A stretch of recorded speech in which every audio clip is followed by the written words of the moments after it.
Nakatayo si Alessandra sa harap ng salamin. Suot pa rin ang puting bestidang ginamit niya sa youth worship ng gabing iyon. Mahinhin ang tabas ng damit. Hanggang tuhod, may manipis na manggas at maliit na krus na kwintas sa dibdib. Sa sino mang makakakita sa kanya, isa lamang siyang mabuting dalaga, desente, maayos, at anak ng pastor. Pero sa ilalim ng bestidang iyon, sa loob ng kanyang handbag, may nakatuping maliit na pulang papel. Isang address at isang oras, 10:30 p.m. Penthouse 41. Napapikit siya nang marinig ang boses ng ama mula sa ibaba. "Alessandra, huwag kang magpupuyat. May choir practice ka pa bukas." "Opo," sagot niya, pilit na kalmado. Huminga siya ng malalim. Dahan-dahan niyang inalis ang krus sa leeg at ipinasok iyon sa bag. Pagkatapos ay kinuha niya ang lipstick na lihim niyang binili sa kabilang bayan para walang makakilala sa kanya. Mapulang-mapula iyon. Kasalanan sa bibig ng isang babaeng tulad niya. Ngunit iyon ang gustong makita ni Miguel Montenegro. Nang makalabas siya sa kanilang bahay, tahimik ang buong lugar. Ang ilaw sa veranda ay nagbigay ng maamong anyo sa bahay ng pamilyang Villarreal. Ang tahanan ng isang pastor at isang guro na tinitingala ng lahat sa kanilang bayan. Halos lahat ng kapitbahay ay may gustong salita tungkol sa kanila. Ang bait ng mga Villarreal, ang swerte ng anak nila. Si Alessandra, napakabuting babae. Kung alam lang nila. Pagsakay niya sa naghihintay na itim na sasakyan sa dulo ng kalsada, agad bumilis ang tibok ng puso niya. Hindi driver ni Miguel ang sumundo sa kanya ngayong gabi. Si Miguel mismo ang nasa likod ng manibela. Nakaitim itong polo, bahagyang nakabukas ang unang 2 butones. Kahit nasa mid-40s na ito, taglay pa rin ito ang mabigat na tikas ng isang lalaking sanay mag-utos at masanay sundin. Malalim ang mga mata, matigas ang panga, at may presensyang kayang patahimikin ng isang buong silid. Ngunit sa harap niya, si Miguel ay hindi bilyonaryo. Isa itong tukso. "Late ka," mababang sabi. Natagalan ang pagtulog ni na mama at daddy. Napangiti siya ng bahagya. "Na-miss mo ako?" Hindi lang kita na-miss, Alessandra.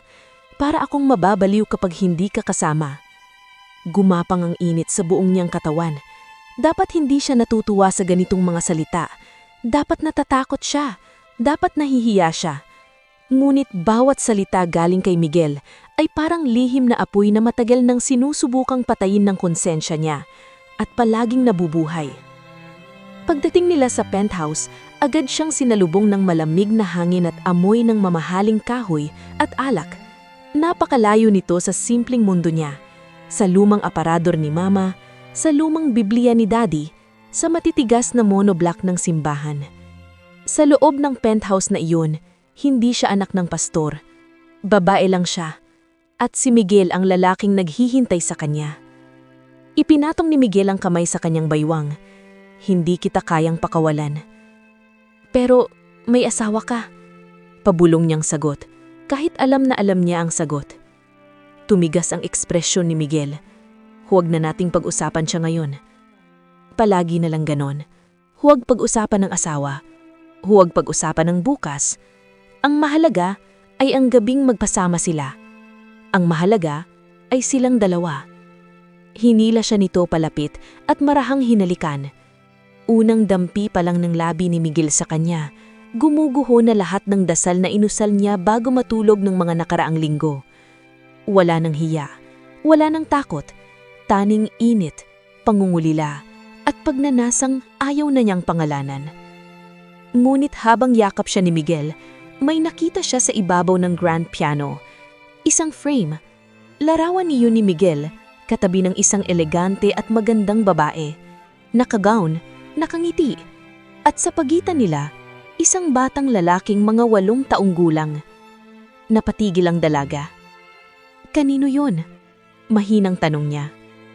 Saglit na natahimik si Miguel. "At bakit hindi mo sinabi sa akin," nanginginig na ang boses niya, "na may anak ka?" Tinitigan ng Miguel ang dalaga, tila may itinatagong bagyong matagal nang hindi pinapakawalan. Alessandra, anito, may mga bagay tungkol sa akin na hindi mo pa dapat malaman. Bumaba ang tingin ng dalaga sa sariling mga kamay. At sa unang pagkakataon, mula nang maging lihim na babae siya ng isang bilyonaryo, naramdaman niya na hindi lang pala siya nagtatago ng kasalanan. Baka papasok na rin siya sa isang kasinungalingang wala ng labasan. Sa umaga, tila walang nangyari. Nakaharap si Alessandra sa hapagkainan habang nagsasandok ng lugaw ang ina niyang si Helena Villarreal. Isang gurong halos lahat ng bata sa bayan ay naging estudyante na. Katabi nito ang ama niyang si Pastor Daniel Villarreal, tahimik na nagbabasa ng Biblia habang umiinom ng kape. Tahimik, payapa, malinis. Anak, huwag mong kalilimutan ng speech mo mamaya sa Women's Youth Gathering, sabi ng kanyang ina. Ikaw pa naman ang gagawing ehemplo ng kadalisayan ng mga kabataan. Muntik nang mapahigpit ang hawak ni Alessandra sa kutsara, kadalisayan. Parang kutsilyong ipinadaan sa balat niya ang salitang iyon. Tandaan mo, dagdag ng kanyang ama, hindi man lang tumitingin sa kanya. Ang pangalan ng isang babae ay parang salamin. Isang bitak lang habang buhay ng may marka. Napayuko si Alessandra. Hindi niya alam kung inuusig siya ng ama niya o sadyang hindi lang nito alam kung gaano katumpak ang mga salita nito. Opo, Daddy. Mahinang sagot niya. Sa bayan ng San Isidro, kilala ang pamilya Villarreal bilang huwaran. Ang bahay nila ang laging takbuhan ng mga problemadong mag-asawa, naliligaw na kabataan at mga batang gustong makalapit sa simbahan. Si Pastor Daniel ang tinig ng konsensya ng komunidad. Si Helena naman ang maamong guro na marunong makinig. At si Alessandra, siya ang simbolo ng lahat ng iyon. Mahinhin, matalino, desente. Nagtuturo ng Sunday School, umaawit sa choir, nag-aaral ng education para balang araw ay maging guro gaya ng ina. Ngunit may lihim siyang binubuhay sa bawat ngiti niya. Lihim na nagsimula 6 na buwan na ang nakalipas sa isang scholarship event na pinondohan ng Montenegro Foundation. Nakita niya noon si Miguel sa entablado, makapangyarihan, seryoso, at hindi marunong nangumiting peke. Habang nagsasalita ito tungkol sa edukasyon at pag-asa, pakiramdam ni Alessandra ay hindi ito katulad ng ibang mayayamang lalaki na puro yabang lang ang alam. May lungkot sa mata nito, may bigat, may sugat na hindi nakikita. Nagkakilala sila noon personal nang siya ang piniling magsalita para sa mga scholars. Napakaganda ng pananalita mo, sabi ni Miguel pagkatapos ng programa. Salamat po, sagot niya noon, magalang at ilang. Hindi ka bagay magsabi ng po at opo ng isang lalaking tulad ko, sabi nitong may bahagyang ngiti. Noon pa lang, dapat umurong na siya. Dapat doon pa lang, tumakbo na siya. Pero hindi, dahil ng mga sumunod na linggo ay nagkaroon ng mga tawag, mga imbitasyon sa foundation meetings, mga dinner na kunwari ay para sa proyekto, unti-unting nabasag ang kanyang mainat na mundo. Napansin siya, pinakinggan siya. Tinignan siya hindi bilang anak ng pastor, kundi bilang babae. At si Alessandra na buong buhay ay pinalaki sa disiplina, ay unang beses na nakadama ng kakaibang kalayaan sa presensya ng isang lalaking hindi humihingi ng kabanalan sa kanya. Humihingi lang ito ng totoo. Ngunit sa totoo ring iyon, nagsimula ang kasalanan. Nang matapos ang almusal, naglakad siya patungo sa kanilang silid ng aklatan para kunin ang notes niya para sa youth gathering. Ngunit habang binubuksan niya ang pinto, narinig niya ang boses ng ama sa sala. Tumawag si Senator Alvarado. Gusto niyang kumpirmahin kung darating si Miguel Montenegro sa charity dinner. Bakit parang importante sa iyo yun? Dahil malaki ang maitutulong niya sa expansion ng simbahan, marining na sagot ng pastor. At kailangan nating manatiling malapit sa mga taong may kapangyarihan. Nanigas si Alessandra sa narinig. Miguel. At si Daddy, magkakilala. Biglang bumigat ang dibdib niya. Akala niya ang lihim niya ay isang daang hindi naaabot ng kanyang pamilya. Pero paano kung matagal nang magkaugnay ang mga mundong pinilit niyang pinaglalayo? At paano kung isang araw magsalubong ang mga iyon at siya ang madurog sa gitna? Nang gabing iyon, nagkita sila ni Miguel sa isang pribadong bahay bakasyonan sa labas ng bayan. Hindi na siya pumayag sa penthouse. Ayaw pa niyang makitang muli ang larawang gumulo sa isip niya. Pagdating niya, nakatayo si Miguel sa beranda. Nakatanaw sa lawa. Tahimik ang paligid, maliban sa mga kuliglig at marahang paghampas ng hangin sa mga puno. "Alam kong galit ka," sabi nito nang hindi siya linilingon. "May dahilan naman siguro ako." Lumingon ito. "Dahil sa anak ko? Dahil sa hindi mo pagsasabi ng totoo?" Tila piniga ang mukha ni Miguel ng isang sakit. "May mga bagay sa buhay ko na hindi ganun kasimple." "Lahat yata sa'yo hindi simple." Masakit na tugon niya. Lumapit si Miguel. "Ang batang nakita mo sa larawan ay si Gabriel. Hindi ko siya tunay na anak." Napakunot ang noo ni Alessandra. "Pero bakit kasama mo siya sa family picture?" "Dahil anak siya ng asawa ko sa unang lalaking minahal nito." Natigilan siya. "Alam ba ng lahat yun?" "Hindi, at ayaw kong malaman nila. Walang kasalanan ng bata." Bumagal ang paghinga ni Alessandra. Hindi niya alam kung mas luluwag ba ang pakiramdam niya o lalo lang itong sasakit. "At ang asawa mo?" "Si Celeste," sagot ni Miguel. "Hindi namin piniling mahalin ang isa't isa. Isa lang iyong kasunduang masyadang mahal ang kabayaran." Umupo si Alessandra sa kahoy na bangko. "Kung ganun, hindi mo tapusin." Maitim ang tinik ni Miguel sa malayong tubig. "Dahil may mga kasunduang hindi basta-basta pinupunit. Kapag ginawa ko yun, may mga buhay na madadamay." "Kasama ako roon?" Tumingin ito sa kanya. Matagal. Tahimik. Mabigat. "Ikaw ang unang taong ayaw kong madamay." Parang may humigpit sa kanyang lalamunan. Nakakainis si Miguel. Laging marunong magsalita ng mga salitang kayang sirain ang depensa niya. "Ayaw kong maging taguan," mahinang sabi ni Alessandra. "Ayaw kong maging lihim. Ayaw kong maging babaeng hinihintay lang sa gabi." Lumuhod si Miguel sa harap niya. Isang bilyonaryong kilala sa pagiging walang takot sa boardroom, ngayoy tila lalaking handang bumagsak para lang mapatawad ng isang babae. "Hindi kita tinitingnan bilang lihim," sabi nito. "Ikaw ang tanging totoo sa buhay ko ngayon." Napapikit siya. Kasalanang mangpakinggan, iyon lang ang gusto niyang marinig. Dahan-dahang hinawakan ni Miguel ang kanyang kamay. "Pagkatapos ng charity dinner sa susunod na linggo, may aayusin ako. At kapag natapos na yun, hindi na kita itatago." Napatitig siya rito. "Anong ibig mong sabihin?" "Magtiwala ka sa akin." Iyon na naman. Magtiwala. Sa isang lalaking may asawang legal. Sa isang lalaking may mundong hindi niya lubusang kilala. Sa isang lalaking kayang magpangako nang hindi naglalahad ng buong katotohanan. Nang gabing iyon, pinili pa rin niya ni Alessandra na manatili. Magkatabi silang naupo sa beranda, tahimik na pinagmamasdan ng buwan. At sa katahimikang iyon, sinabi ni Miguel ang unang linyang tuluyang nagpabagsak ng pader ng dalaga. "Kapag tinitignan kita, pakiramdam ko may natitira pa akong kaluluwang pwedeng iligtas."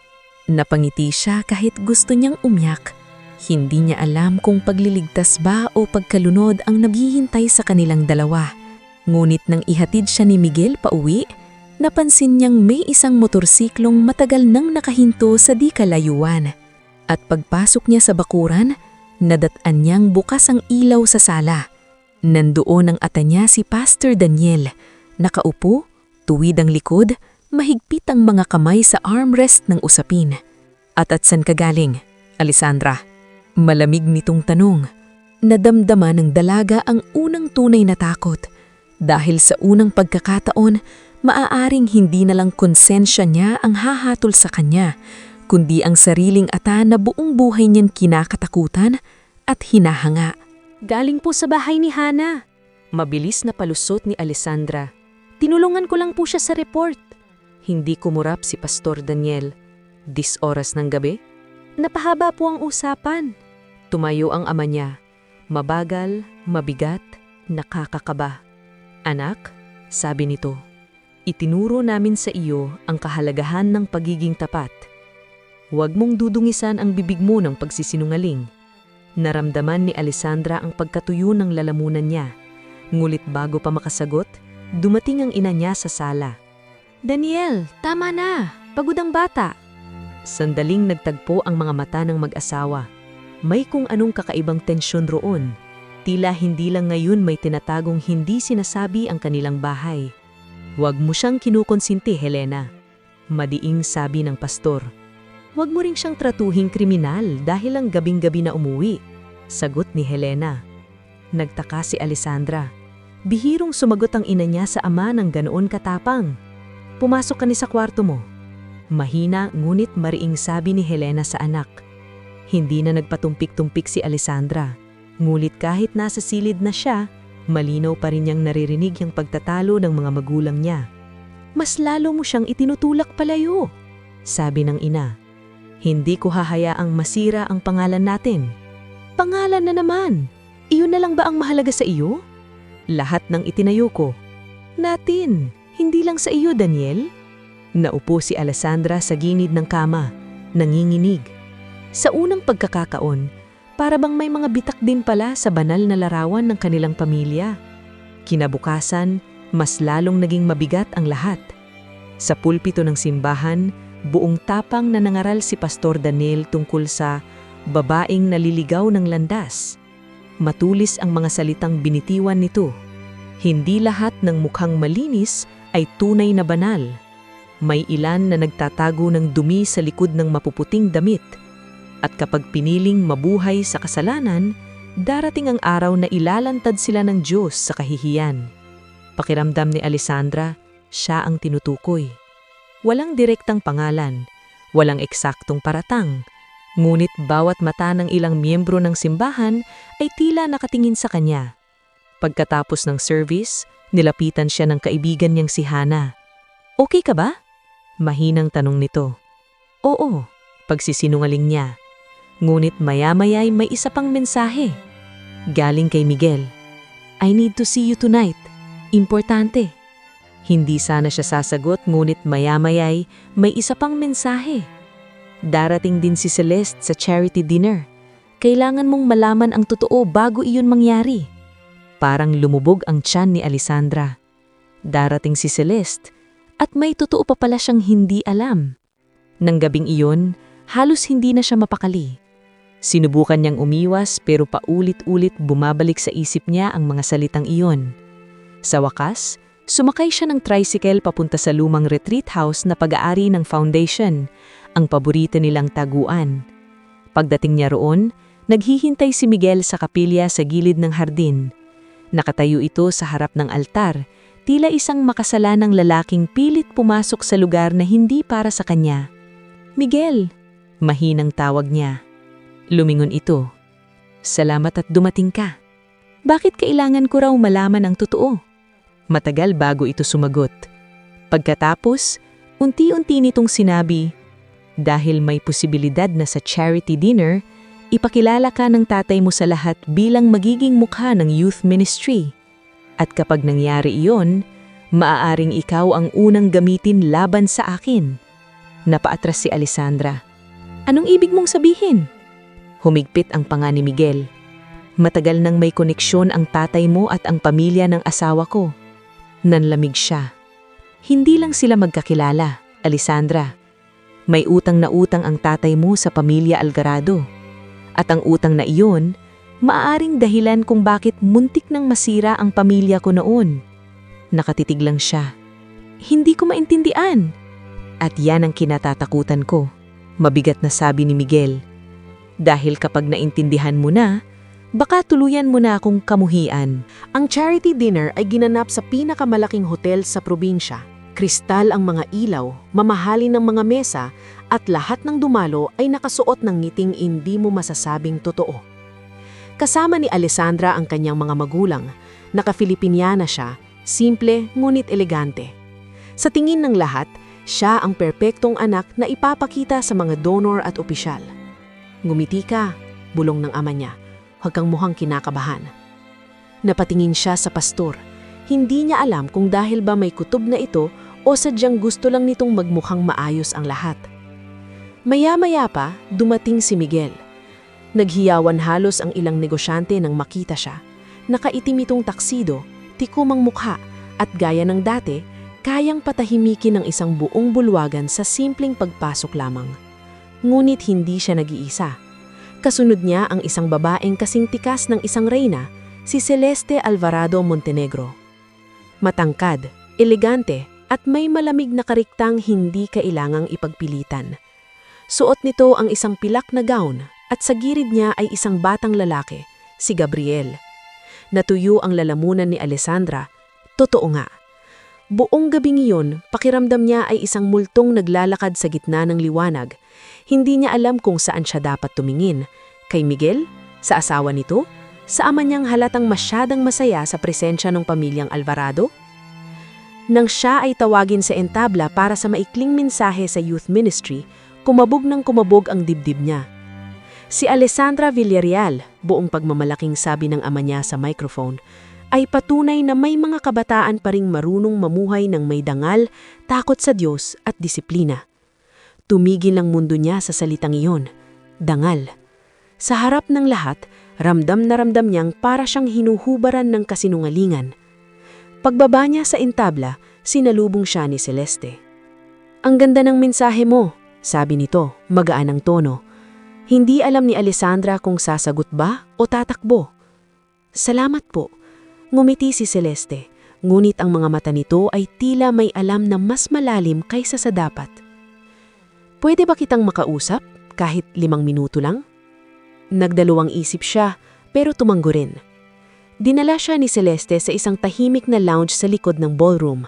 Nang makasara ang pinto, nawala ang socialite nitong ngiti. "Hindi kita papahiyain," diretso nitong sabi. Natigilan si Alessandra. "Alam mo na?" Nanginginig ang boses niya. Totoong madalang. Parang umalo ng sahig sa ilalim ng mga paa niya. Bakit hindi mo ako sinampay o pinahiya o sinabihan si Daddy?" Napabuntong hininga si Celeste. "Dahil hindi ikaw ang totoong kalaban ko sa kwentong ito." Lalong gumulo ang isip ni Alessandra. "Anong ibig mong sabihin?" Lumapit si Celeste. "Ang kasal namin ni Miguel ay matagal nang patay. Pero hindi yan ang dahilan kung bakit kita kinausap. Kinausap kita dahil ginagamit ka." "Ni Miguel?" "Si Miguel," tumigil ito, tila may pinipiling salita. "Nagmamahal siya ng paraang mapanganib. At kapag may sugat siyang hindi pa naghihilom, nadadamay ang kahit sinong mapalapit sa kanya." Napaatras si Alessandra. "Anong alam mo?" Tumingin si Celeste diretso sa kanyang mga mata. "Alam kong nagsimulang mahalin ka ni Miguel nang hindi niya inaasahan, pero bago yon mangyari, hininga siya ng malalim. Lumapit ka sa kanya dahil anak ka ni Pastor Daniel Villarreal." Pakiramdam niya ay may sumabog sa loob ng dibdib niya. At bago pa siya makapagtanong, bumukas ang pinto. Nakatayo roon si Miguel, madilim ang mukha. "Celeste," mainit nitong sabi, "hindi ikaw ang magsasabi sa kanya. Pero huli na. Dahil ang salitang pinakakinakatakutan ni Alessandra ay nakabitaw na. Ginamit." Hindi na hinintay ni Alessandra ang paliwanag. Lumabas siya ng lounge, humahabol ang luha sa bawat hakbang niya. Hindi na mahalaga kung may makakita.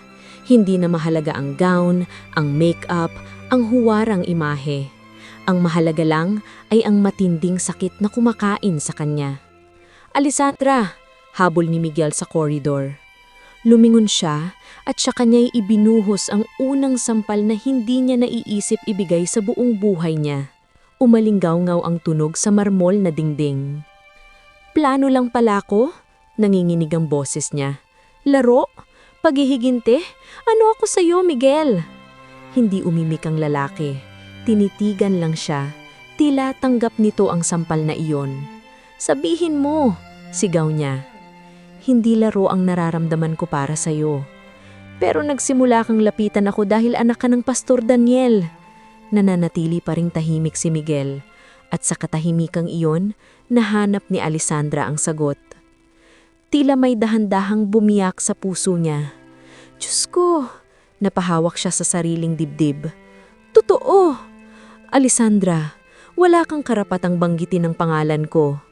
Napaatras si Miguel, ngunit hindi nito inalis ang tingin sa kanya. "May dahilan ako." "Lahat kayo iisang linya," mapait niyang sabi. May dahilan, may sugat, may problema, pero ako ang pinagbayad ninyo. Umikot siya, ngunit muli siyang hinawakan ni Miguel sa braso. Mahina lamang, hindi marahas, ngunit sapat para mapatigil siya. Kung gusto mong kamuhiin ako, gawin mo, pero makinig ka muna. Dahan-dahan niyang inalis ang kamay nito sa kanya. 1 minuto, nagtagpo ang mga mata nila. Minsan, ang tinging iyon ang dahilan ng pagkatalo niya. Ngayon, iyon ang dahilan ng galit niya. 16 na taon na ang nakalipas. Nakulong ang ama ko dahil sa kasong hindi niya ginawa. Siya ang pinagbintangang naglustay ng pondo ng isang proyekto sa simbahan at nagpalsipika ng titulo ng lupang para sana sa relocation ng mahihirap. Napakunot ang noo niya. Testigo ang tatay mo. Hindi maaari, mabilis na sabi ni Alessandra. Hindi gagawin yun ng daddy ko. Ginawa niya. Napaawang ang labi niya, mulit hindi siya nakapagsalita. Dahil sa testimonya ng tatay mo at sa impluensya ng pamilyang Alvarado, nawala sa amin ang lahat. Ang ama ko'y namatay sa kulungan, ang nanay ko na may tuluyang nasira. Hindi, napahina ang sabi niya. Lumapit ako sa iyo sa umpisa dahil gusto kong maramdaman ng tatay mo ang sakit ng mawalan ng dangal. Napula-pula ang mga mata ni Miguel. Gusto kong sirain ang perpektong mundo niya. Napapikit si Alessandra. Lumulundo ang mga tuhod niya. Napakagandang depensa. Minahal mo ako habang ginagamit ako. Alessandra, hindi kita ginamit nung minahal kita. Pero nagsinungaling ka pa rin. Bigla siyang napaupo sa malapit na sofa, hindi na kayang tumayo. Mahal kita, pabulong na sabi ni Miguel. Tama na, sigaw niya. Huwag mong gamitin ang salitang iyan para linisin ang dumi ng ginawa mo. Muling tumahimik ang paligid. Pagkaraan ng ilang segundo, tumayo si Alessandra. Hindi ko alam kung mas masakit ang malaman na kabit ako o ang malaman na pinili mo kong maging kabit dahil sa apelido ko. Tumalikod siya. Ngunit bago siya tuluyang makaalis, bumitaw si Miguel ng isang linyang lalo pang dumurog sa kanya. Hindi lang ako ang may itinatagong lihim, Alessandra. Napalingon siya. Madilim ang mukha ni Miguel. Ang tatay mo ay hindi lang banal na tao na nagkamali noon.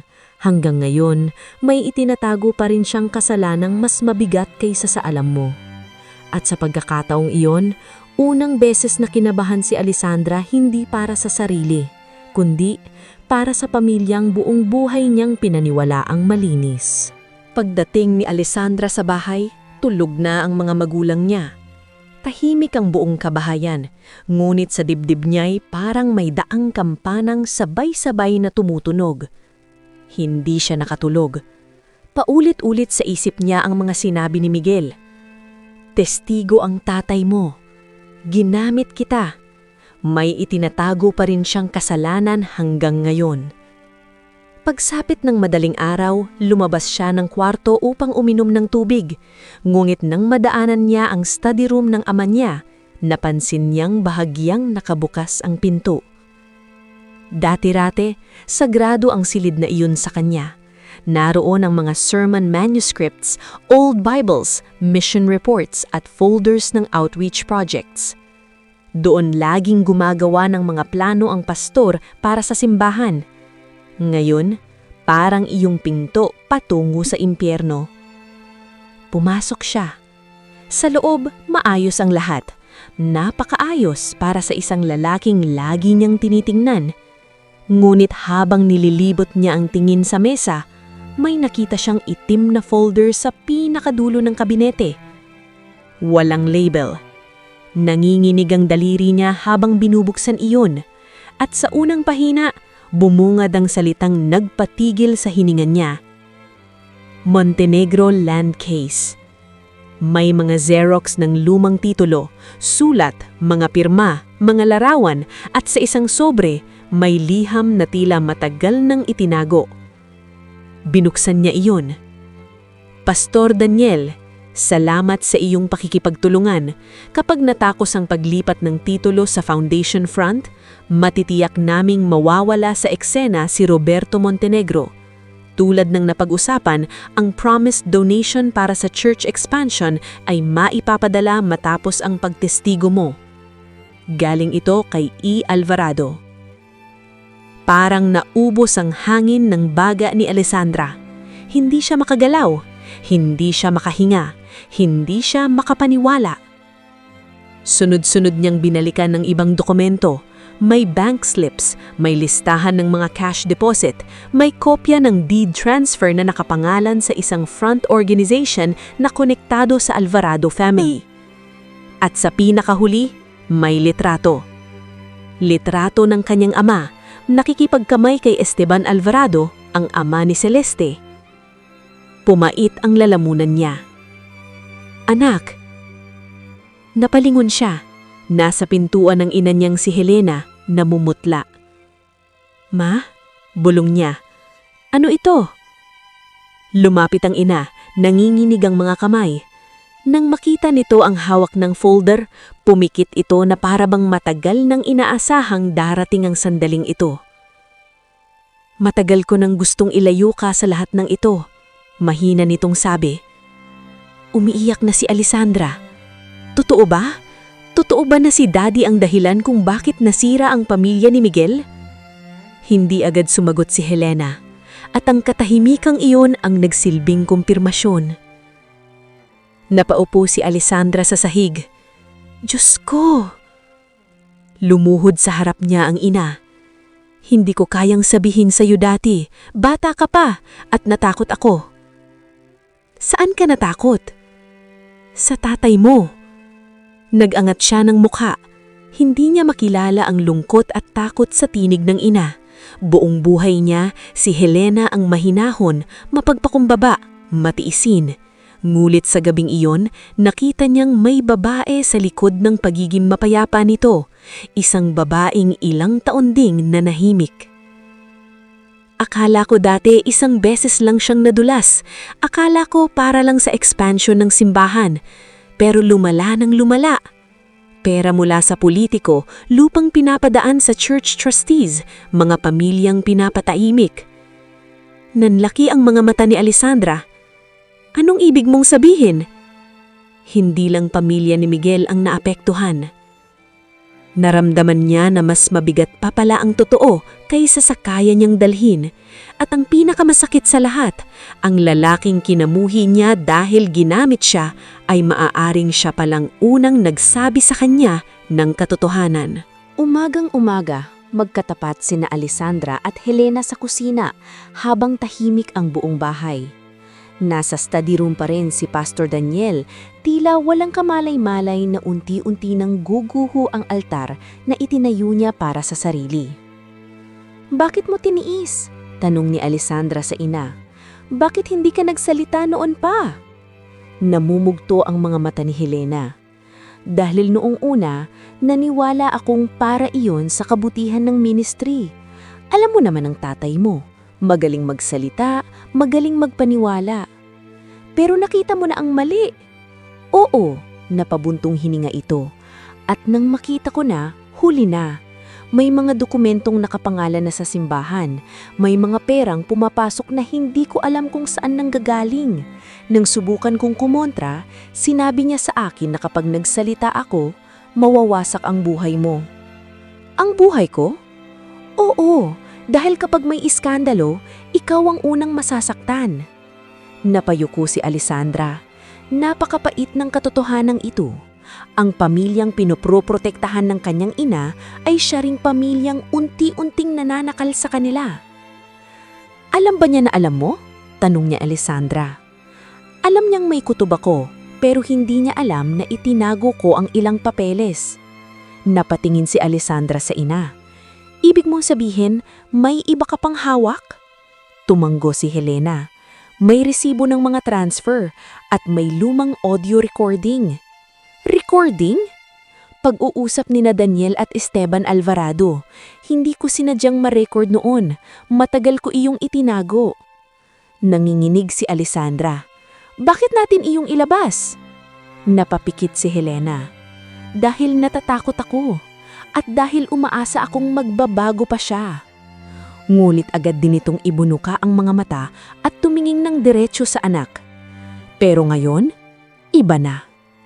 Bago pa makapagsalita si Alessandra, bumukas ang pinto sa likuran nila. Nakatayo roon si Pastor Daniel. Matigas ang mukha nito, naninikip ang panga at malinaw na narinig nito ang sapat para magbago ang ihip ng hangin sa loob ng bahay. Anong pinag-uusapan ninyong mag-ina? Malamig nitong tanong. Tumayo si Helena. Sa unang pagkakataon sa buhay ni Alessandra, nakita niyang hindi umatras ang ina niya. Ang totoo, sagot nito. Nagdilim ang tingin ng pastor. Wala kayong alam sa totoo. Kung ganon, sabi ni Alessandra, nanininig pero matatag, sabihin mo sa akin kung hindi ka nagsinungaling sa kaso ng ama ni Miguel. Hindi ito agad sumagot. Sabihin mo sa akin kung hindi totoo ang mga bank slip at liham sa study table mo. Minsan, mairing sabi ng pastor, kailangan mong dungisal ang kamay mo para mailigtas ang mas maraming tao. Napaatras si Alessandra. Kumpirmado na. Kumpirmado na ang lahat. Diyos ko, bulong niya. Wala kang karapatang manghusga, sininghal ng ama. Ikaw na nakikipagrelasyon sa lalaking may asawa? Parang isang kutsilyong ibinalik sa kanya ang salita. Yes, nagkasala ako, sagot ni Alessandra. May luha, ngunit diretsyo ang tingin. Pero ako, hindi ko ginamit ang pangalan ng Diyos para pagtakpan iyon. Namula sa galit si Pastor Daniel. Hanggat nasa bahay ka na ito, susundin mo ako, ititigil mo ang ugnayan mo kay Miguel at walang lalabas na kahit anong dokumento. Hindi na ako bata, mahinang sabi ni Alessandra. Tandaan mo kung sino ka. Napangiti siya ng mapait. Yan nga ang una kong gustong malaman, Daddy. Kung sino ba talaga ako sa pamilyang ito? Anak mo ba? O dekorasyong ginagamit mo para magmukhang banal? Tumama ang salita. At sa unang pagkakataon, nasaksihan niya ang pag-igting ng takot sa mata ng pastor. Dahil alam nitong ang anak na bukong buhay niyang kinontrol ay marunong ng lumaban. Kinahaponan, isang kotse ang huminto sa tapat ng bahay ng mga Villarreal. Hindi driver ni Miguel ang bumaba. Si Celeste. Nang makita siya ni Alessandra mula sa bintana, una niyang naisip na may panibagong gulo na namang dadating. Ngulit nang makapasok ito sa sala, hindi yabang ang dala ng babae. Pagod at isang kakaibang lungkot. Pwede ba tayong mag-usap? Tanong ni Celeste. Wala si Pastor Daniel noon, nasa simbahan.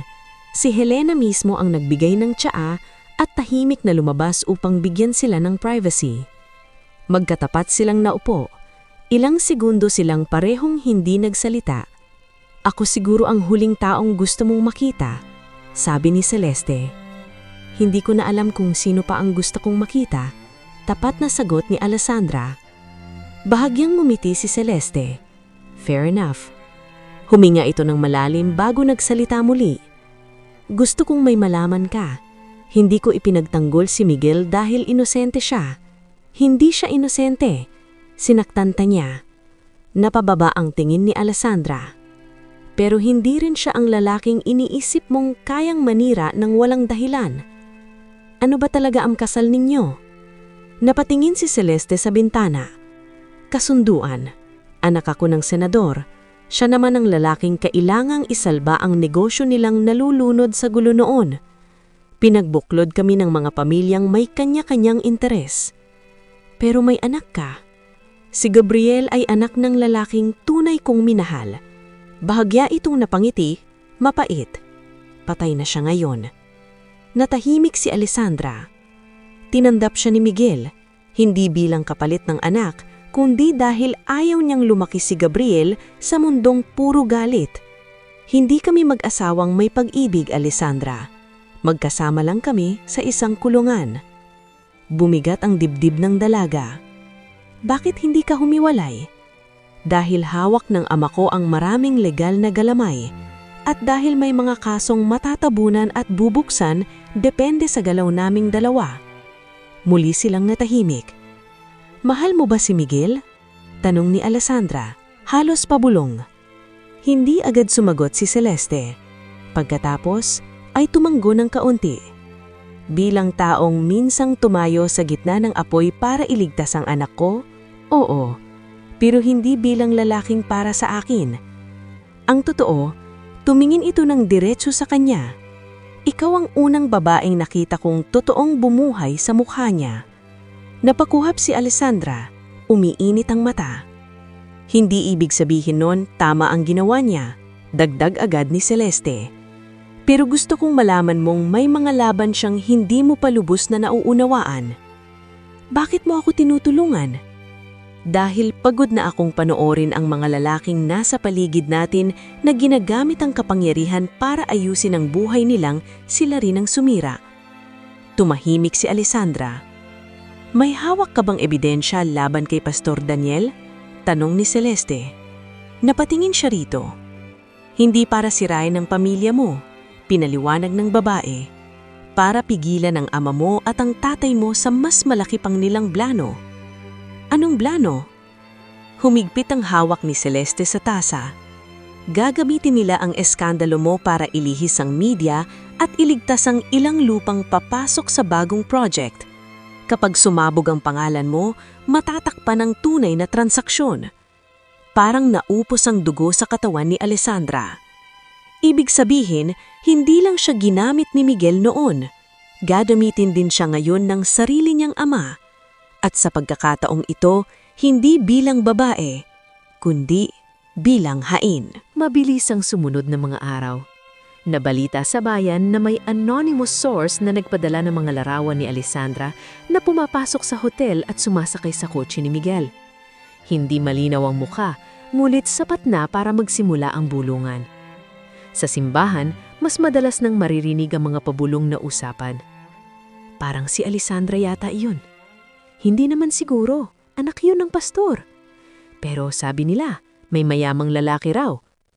Umigting ang kahihiyan ngunit higit pa roon ang galit ni Alessandra nang malaman niyang mismong ama niya ang nagmungkahi sa board ng simbahan na pansamantalang ilayo siya sa publiko at ipadala sa isang retreat center sa Baguio. Para sa iyong kabutihan, malamig na sabi ni Pastor Daniel sa hapag. Para sa kabutihan ko o para sa pangalan mo? Ganting tanong niya. Pareho. Napatawa siya ng mapait. At kapag nawala ako rito, matatakpan na ang mga transaksyon niyo ni Senator Alvarado? Biglang tumigil ang paggalaw ng ama niya. Wala kang alam. May alam ako para hindi na manahimik. Bumagsak ang palad ni Pastor Daniel sa mesa. Hindi mo sisirain ang lahat ng pinaghihirapan ko. Pinaghirapan o ninakaw? Napasinghap si Helena. Tumayo ang pastor. Makinig kang mabuti, Alessandra. Hindi ka handang kalabanin ng mga taong binabangga mo. Mas hindi ako handang ibenta habang buhay ko para lang manatiling banal ka sa mata ng iba. Tumingin ang ama niya sa kanya na parang hindi na anak ang kaharap. At si Miguel, sinhal ni ko, ipinaglalaban mo ba ang lalaking gumamit sa'yo? Nanahimik siya. Iyon ang masakit dahil totoo pa rin ang sugat na iyon. Hindi ko ipinaglalaban si Miguel. Ipinaglalaban ko ang katotohanan. At sa unang pagkakataon, hindi ikaw ang may hawak niyon. Lumabas siya ng bahay, dala ang folder at ang lumang audio recorder na inabot sa kanya ni Helena. Sa labas ng gate, naghihintay si Miguel. Hindi ito nagsalita agad, tinignan lamang siya, parang natatakot na muling humawak sa isang bagay na minsan na itong nabasag. Anong ginagawa mo rito? Tanong niya. Maghihintay, sagot nito. Hindi para patawarin mo ko, kung hindi para protektahan ka. Hindi ko kailangan ng tagapagligtas. Hindi, pero maaaring kailanganin mo ng kakampi. Nanatili siyang tahimik. Alessandra, sabi ni Miguel, alam kong wala akong karapatang humingi ng tiwala, pero ang mga hawak mo ngayon ay hindi na lang tungkol sa nakaraan ng pamilya ko. May mas malaki pa riyan. Napakunot ang noo niya. Ano pa? May papasok na project sa lupang dating kinuha sa amin at kapag natuloy iyon, daan-daang pamilya ang mapapaalis. Namlamig siya. So, totoo ngang hanggang ngayon? Oo, At ang tatay mo ang isa sa religious trustees na gagamitin para palabasing legal at moral ang lahat. Napapikit siya. Pakilamdam niya ay nalulunod siya sa sarili niyang apelido. Tutulungan kitang ilabas ang totoo, sabi ni Miguel.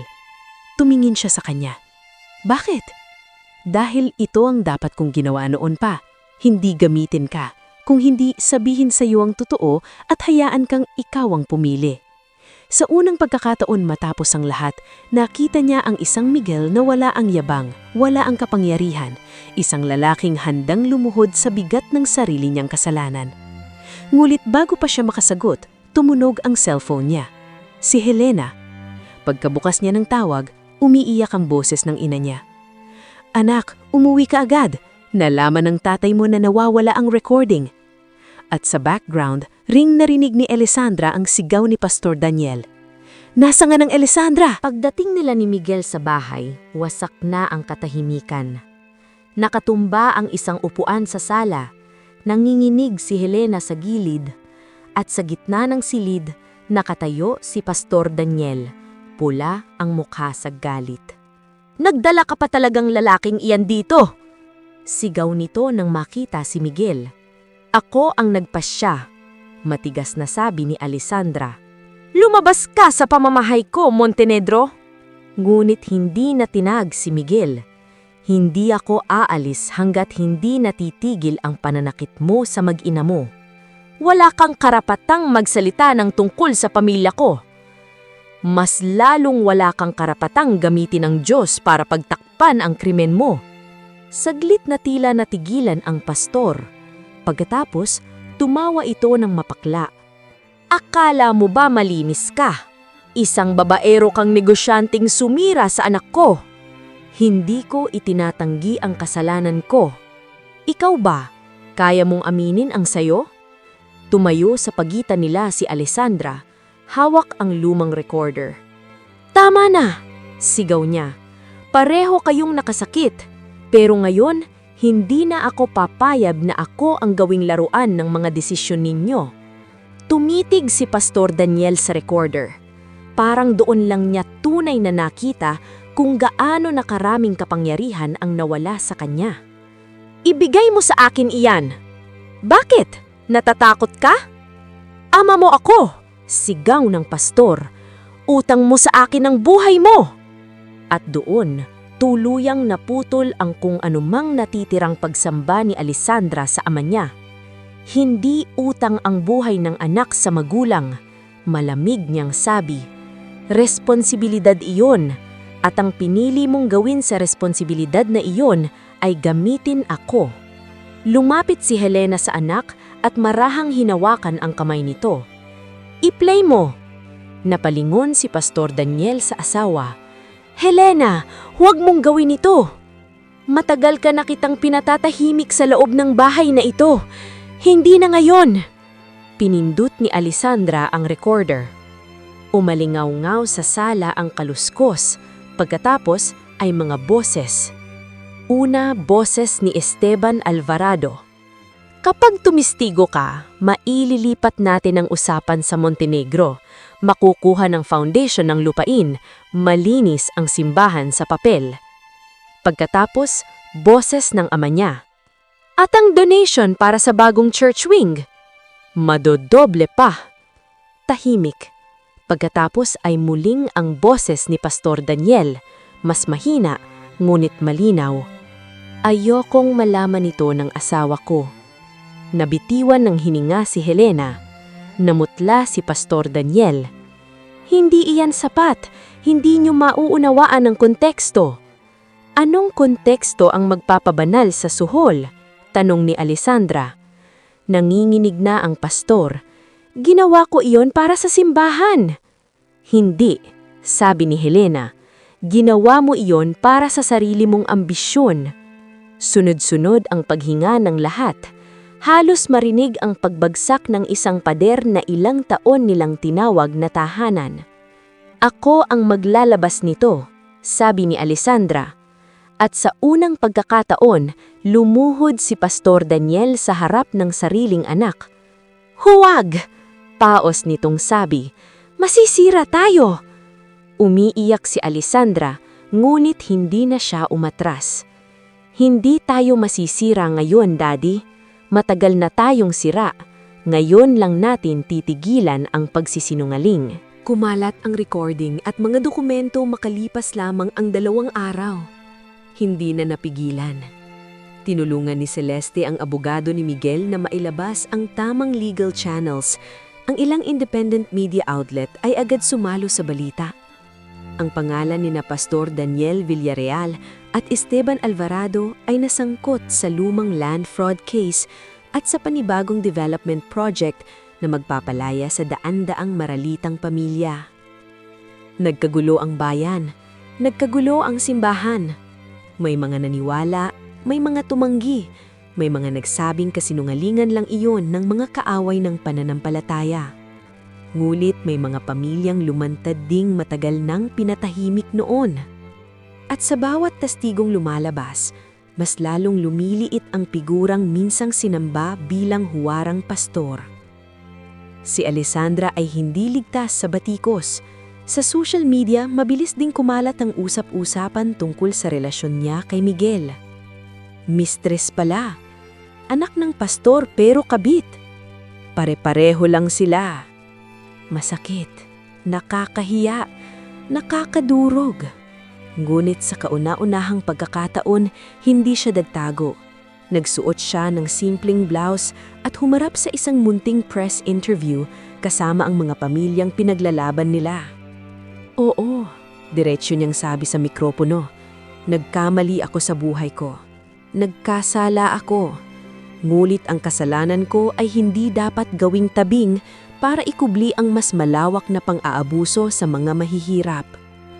Tahimik ang mga mamamahayag. Hindi ko ipinagmamalaki ang naging relasyon ko, dagdag niya. Pero hindi ko ring hahayaang gamitin ang kahiyaan ko para patahimikin ang katotohanan. Sa gilid, pinagmamasdan siya ni Miguel. May sakit sa mata nito, ngunit may paghangaring hindi nagtatago. Pagkatapos ng interview, nilapitan siya nito sa parking area. Matapang ka, mahinang sabi ng lalaki. Natutunan lang akong mapagod sa takot. Kasama ba ako sa mga kinapapaguran mo? Tumingin siya rito. Kasama ka sa mga dahilan kung bakit natutunan kong tumayo. Masakit iyon, ngulit totoo. Napangiti si Miguel, isang ngiting may lungkot. Deserve ko. Hindi kita mamadaliin. Natahimik sila.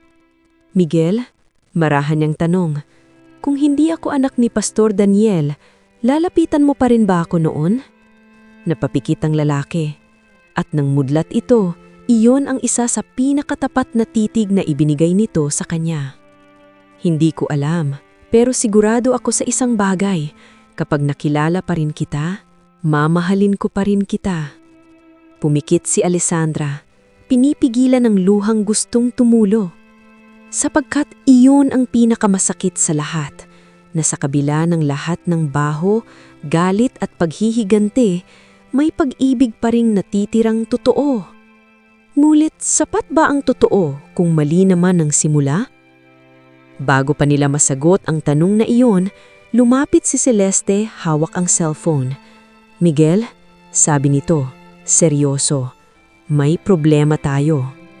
Nawala si Gabriel. Nagmistulang impyerno ang sumunod na mga oras. Ayon sa kasambahay, hindi umuwi si Gabriel mula sa tutorial center. May isang sasakyan umanong sumundo rito at naniwala ang bata dahil sinabi ng driver na inutusan daw siya ni Lolo. Si Esteban, madiing sabi ni Celeste, namumutla. Napakuyom si Miguel. Gagamitin niya ang bata. At tama nga, makalipas ang kalahating oras, may dumating na mensahe sa private line ni Celeste. If you want the boy safe, stop the case. Withdraw the evidence. Bring Alessandra Villarreal with you tonight, alone. Nanlamig si Alessandra. Ako? Tanong niya. Tumanggo si Celeste, naninginig. Gusto niyang ikaw ang pain. Kapag nakuha ka niya, madadagdagan ng iskandalong itatapon niya sa media. Hindi tayo susunod, agad na sabi ni Miguel. Anak ko yun! Sigaw ni Celeste, basag na ang boses. Hindi natin pwedeng isugal si Gabriel. Humakbang si Alessandra. Pupunta ako. No! Sabay na sabi ni na Miguel at Celeste. Kung ako ang gusto niya, ako ang pupunta. Alessandra, tama na! Putol niya kay Miguel. Ilang beses na ninyo akong ginawang laruan ng desisyon ninyong matatanda. Sa pagkakataong ito, ako ang pipili. Tumitig si Miguel sa kanya. Galit at takot ang maghahalo sa mga mata. Hindi kita hahayaang sumugal. Hindi mo na ako pag-aari para pagbawalan. Nasaktan ito sa sinabi niya, ngunit hindi na siya umatras. Sa huli, gumawa sila ng plano kasamang abogado at ilang mapagkakatiwalaang pulis. Ang meet-up ay sa abandonadong retreat property na dating konektado sa isang foundation ni Esteban Alvarado. Pagdating nila roon, may dalang wire si Alessandra sa damit, ngulit bago pa man makaposisyon ng mga pulis, sinalubong na sila ng mga tauhan ng senador. At last, malamig na sabi ni Esteban nang lumabas mula sa dilim, ang anak ng pastor at ang lalaking akala niyang makakapagpabagsak sa akin. Sino si Gabriel? Sigaw ni Celeste. Mabuti siya, hindi ako halimaw. Napangiti ito ng manlalait. Praktikal lang. Lumapit ito kay Alessandra, ang pinakamagandang distraksyon sa lahat. Isang eskandalo mo lang, masasapawan na ang buong kasong ito. Kahit bata gagamitin mo? Nanginginig sa galit na tanong ni Alessandra. Tingnan mo ang paligid mo. Sagot ng senador. Lahat tayo rito ay may ginamit ng tao. Tumama iyon. Ngunit bago pa man makapagsalita si Miguel, may isa pang boses ang umalingaw-ngaw sa dilim. Tama na, Esteban. Lahat sila'y napalingon. Si Pastor Daniel iyon. Nanlabo ang paningin ni Alessandra. Daddy? Lakad ito ng lakad palabas ng dilim, hawak ng isang maliit na flash drive. Hindi ko nahahayaang idamay mo pa ang anak ko. Napatawa si Esteban. At ngayon ka pa nagkaroon ng konsensya. Ngayon ko lang nakita kung ano ang naging ako. Tahimik ang paligid. Bitawan mo ang bata, saay ng pastor, at ibibigay ko sa media ang lahat ng hawak ko bilang sayo. Lahat, pati ang mga bago. Namutla si Esteban. At sa ilang segundong iyon, dumating ang mga pulis. Nagkagulo ang lugar. May sigawan, may takbuhan. Nahila si Gabriel palabas ng isang sasakyan at niyakap agad ni Celeste. Samantala, sa gitna ng kaguluhan, nakita ni Alessandra ang ama niyang nakatingin sa kanya. May pagsisisi roon. At sa unang pagkakataon, hindi na bilang pastor, kundi bilang lalaking huli nang nagsisisi sa pagiging ama. Nasundan ng sunod-sunod na kaso ang mga sumunod na linggo. Naaresto si Esteban Alvarado. Bumagsak ang ilang dummy organizations. Binuksan muli ang lumang kaso ng pamilya Montenegro. Si Pastor Daniel ay hindi nakulong agad, ngulit humarap sa investigasyon at kusang nagbitiw bilang pastor ng simbahan. Naging tahimik ang bahay ng mga Villarreal. Wala na ang dating sigla. Wala na ring relihiyosong karangyaang balot ang bawat umaga. Ngunit, sa katahimikang iyon, may bagong bagay na nagsimulang tumubo. Katotohanan. Minsan, nadatnan ni Alessandra ang ama niyang nagwawalis sa bakuran, mag-isa, payak ang damit, hindi na nakataas ang noo gaya dati. Anak, mahinang tawag nito. Huminto siya. Hindi ko hinihingi na patawarin mo ako agad. Hindi siya nagsalita. Pero sana balang araw, maalala mong minahal din kita. Mali nga lang ang paraan ko. Tumulo ang isang luha sa pingsi ni Alessandra, nguhit hindi pa rin siya lumapit. Hindi pa niya kaya. Sa kabilang banda, pinabilis na rin ni Celeste ang legal na paghihiwalay nila ni Miguel. Lumabas ang katotoanang matagal na silang hiwalay sa pagsasama at formal na sinimulan ang annulment proceedings. Mukhang makakalaya na rin kami ng wakas, sabi ni Celeste isang hapon habang umiinom sila ng kape. Masaya ka ba? Tanong ni Alessandra. Ngumiti ito ng banayad. Hindi pa, pero payapa. At minsan, sapat muna iyon.